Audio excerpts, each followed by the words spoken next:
खोदा गया था ना आपका इकलौता। मैं तुम्हारी उस पुरानी आशिकी के बारे में सोचता हूँ, बहुत दर्द। नहीं है तो अपनाती क्यों हो तो मुझे? I'm sorry. वो खुद को सजा देना चाहता हूँ। पीछे वास्ते तुमने मुझे अकेला छोड़ दिया।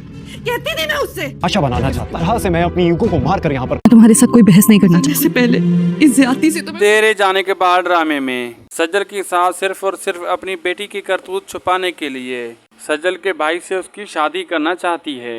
अब इस शादी के ना होने पर सज्जल के बुरे दिन तो शुरू हो ही जाएंगे, क्योंकि एक तरफ तो फरीन भी शादी चाहती नहीं और दूसरी तरफ फाद किसी और लड़की से मोहब्बत करता है और उसी से शादी करेगा।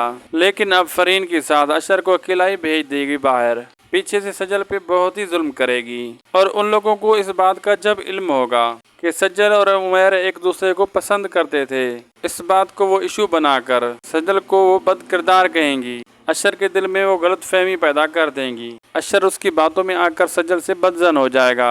आप लोगों को ये ड्रामा कैसा लग रहा है? अपनी कीमती राय कमेंट सेक्शन में दीजिए। वीडियो अच्छी लगी तो लाइक और शेयर सब्सक्राइब जरूर कीजिए। अल्लाह हाफिज़।